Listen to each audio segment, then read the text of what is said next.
Well, good morning, Leon, and welcome to Upfront. How are you? I'm doing just fine today. How you feeling, man? Oh man, Whew, yeah, we were talking right, about it off the right. air a little bit. So let me just first of all say Right. congratulations on an amazing film. Thank you, man. I Thank you. think you guys did an outstanding job. Mm. And when we got an opportunity to see the film last night, when we were leaving the theater, we said that this is probably going to be a film that will receive a lot of nominations. Wow. Wow. I think. Really I think there were appreciate some, that. yeah, Yeah. some performances that were outstanding. But to be very honest with you, I am still very angry at what I witnessed last night. I've never yelled at a movie screen. The only movie I've ever walked out on because it was just too much to take was The Passion of Christ. Oh, got And you. last night, I came this close to getting up and walking out because it was so real. The subject matter, everyone knows about or has heard about the Detroit riots, but I think Right. what this really does is it really gives you a behind the scenes look of Mm-hmm. what was happening at that moment, minute by minute, situation by situation, and seeing the different lives that were intertwined in this. Exactly. It's more than just a group of people getting together and angry over a situation, but you had individuals whose lives were affected. So I want to start from the top with you. Okay. How did you get involved with this project? This project came across my desk after Vicky Thomas reached out to my agent and my manager. She's cast in movies like Fences and Django. She's worked with Quentin Tarantino for years, and I'd been auditioning for her for different projects, and we realized that this was definitely a really good fit. But the audition process was different from anything I had ever been through before. They put 20 of the best young African-American actors and singers in one room, and they had us sing. We were improvising. I brought my guitar, and all the fellas were just kind of going back and forth, riffing and vibing. And then after that, what they did was they surprised us and had Ben O'Toole, one of the characters who plays, he plays one of the policemen, barge into the room and put us all onto a wall and stop and frisk all of us. And they were able to get a real reaction from that surprise. And that was a precursor to exactly how we were going to shoot this film in the dark. It was going to feel like a documentary. We weren't worried about the angles. We weren't worried about where our camera shot was going to happen and where the light was hitting, because we were in moments that, we at most of the time had no idea about. Like most of the stunts, most of the things that you saw that were, really, really, really shocking, genuinely shocked us in that moment, and that's why you got the real reactions you received.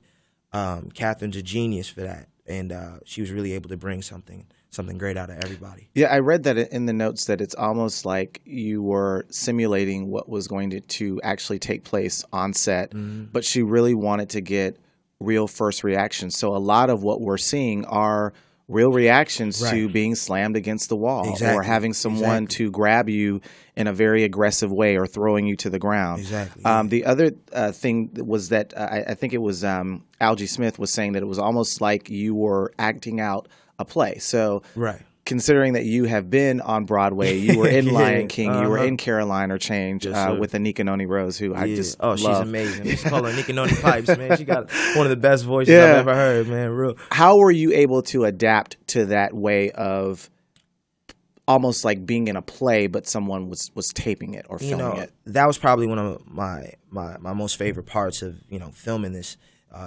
piece. She originally spoke to me a lot about my history on Broadway and was very interested in how that works and what was going on with that world. And she kind of brought that same aspect, musically speaking. You deal with a lot of films, and when you see your favorite actor sing in a film, most of the time they spend a good 7 to 8 hours in the studio, and they nitpicked on every little moment to make sure that was completely prepared for the audience. But what she did was gave us an opportunity to review the music probably 3-4 days before, a couple rehearsals, and let us sing live.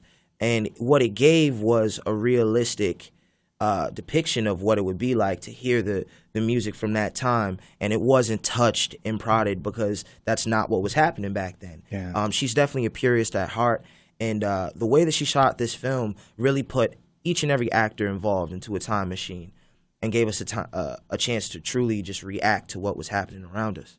Now, you actually are playing someone who was a real person, Oh, who the was part dramatics, of, man. who's Yeah, part of I the mean, group, the dramatics. such an amazing Yeah. group. So, what was that? Were you able to actually talk to the person that you I wasn't able to talk to the real Daryl, but I Okay. did have an opportunity to meet Larry, who Okay. Algie depicts in the film. Okay. And Larry is an amazing man. He was actually in the Motown scene. Later on in the movie, we flew out to Detroit, and they put us in Hitsville, and we went into Studio A, where Marvin Gaye, where Stevie Wonder, where the Jackson 5 in the earlier days recorded some of their best hits, where Smokey Robinson was in there writing all of his joints. Yeah. And, you know, for me, I'm a real music nerd, so that was like I was going to say, considering that you're a music star, Right. what was that Thank you, like? I guess it's almost like sort of putting yourself back into the shoes of people that sort of paved the way for you to do what you're doing Paved today. the way, man. I mean, you know, my mentor, Babyface, one of his mentors happens to be Stevie Wonder. And just to be back in the room where it all started, where everything came together, where Stevie had the ability to feel comfortable enough to create and make something beautiful was just a true pleasure for me. It felt surreal to actually have an opportunity, not just to act in that room, but to sing. And it was definitely a dream come true. Yeah. Now, before we started taping, you were talking about how you guys actually got together and sort of became friends before you started filming, which was really not the way that the director kind of wanted you guys to. Well, it's so it was interesting. Like there's like probably like a handful of the fellas. I mean, Tyler, we grew up together in New York auditioning and going for the same roles, and it was like a healthy competition. But that was always my brother, my friend. Algie Smith, we did the New Edition movie together. Like I said, my mentor is Babyface. He did all the music for it. I did the voice of Bobby Brown for it. So Algie was at the studio a bunch before he even booked this role, and we had become, really good friends, just, texting and hanging. Nathan, same thing, just around, Right. and Jacob as well, Jacob Lattimore. Yeah. We had just kind of grown up around each other, and to have the opportunity to finally work with people that I admired like that, to work with Miguel, even somebody that I've admired in the music world, which was a surprise for us. It was next level, man. A true pleasure. Yeah. So let me ask you, what were tensions like on the set? Because this film, again, seeing films like 12 Years a Slave or even Birth of a Nation, I left feeling disheartened at what was going on and having to relive that part of our history. But here's a film that really parallels a lot of what's happening right now with African-American men and women being killed by police officers, being killed by white police officers. And here is this situation where you have several white police officers are terrorizing these African-American men, these two white women in this hotel during this tumultuous time in Detroit, and really took the law into their own hands and just took the situation and it's like you're sitting there and it's like, are you kidding me? Is this really happening? And it's like, oh my God, this is what we're seeing right now. So how were the tensions, the emotions and the attitudes on set? It was a heavy set to work on. Everybody knew that we were doing something far more important than just creation for the sake of creating. It was creation with purpose. We had to. This is probably for most of the actors involved one of our only chances to truly do something in the world of activism outside of a social media post or just protesting. We can actually inform the public about what happened in 1967. The shocking reality is that this movie depicts something that happened 50 years ago. That's 9 years younger than my mother, And the way that I look at it is, when you watch a movie like 12 Years a Slave, great film, Birth of a Nation, awesome film, but we're kind of able to separate ourselves from that time period. But to see that, in a time period quite similar to the one we live in today, like the 60s, you can really see the effect of systematic racism within our justice system and start to compare what's happening in our current reality. And really, it really stirs up a bunch of emotions. But what we are really hoping for is that people can leave the theater with empathy.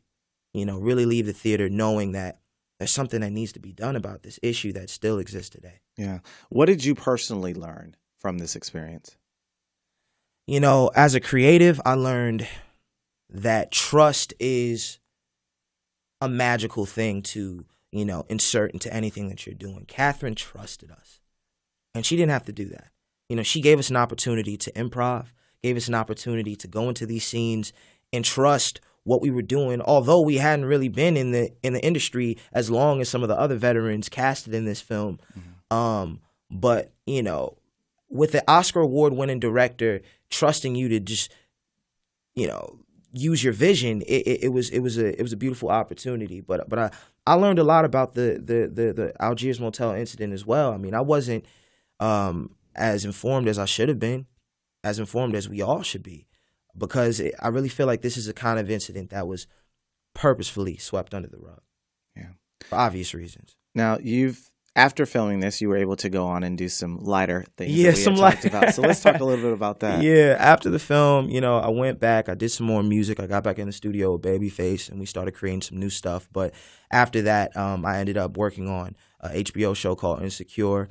And for me, as a Black creative, to see the fact that Issa Rae was able to take her life into her own hands, from YouTube all the way into the homes of millions, is definitely it shows that real bosses are being made. And it's so amazing to see that a Black woman can go in there and employ so many other African American women. I mean, I'm seeing directors, writers, the set supervisors, down to the stylists, everybody with soundtrack. Yeah. It's all powerful Black women. Such a beautiful thing. I'm getting chills thinking about it, man, because you think about just the society we live in and how the culture has progressed so much, yet we're seeing, a lot of things stay the same.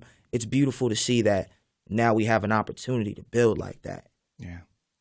Well, Leon, thank you so much for stopping by the Upfront I really Studios. appreciate you, man. You're definitely amazing, man. And I'm glad that you really enjoyed this film so much. And I just hope people are able to go out August 4th and check this thing out. It is a huge film, huge film, and I think people need to see it. All right, we're talking to Leon Thomas III, actor and star of Detroit. It is opening in theaters this weekend. Definitely want to check it out nationwide. You can check out more information and see the trailer of the film at WCOK.com. That's right.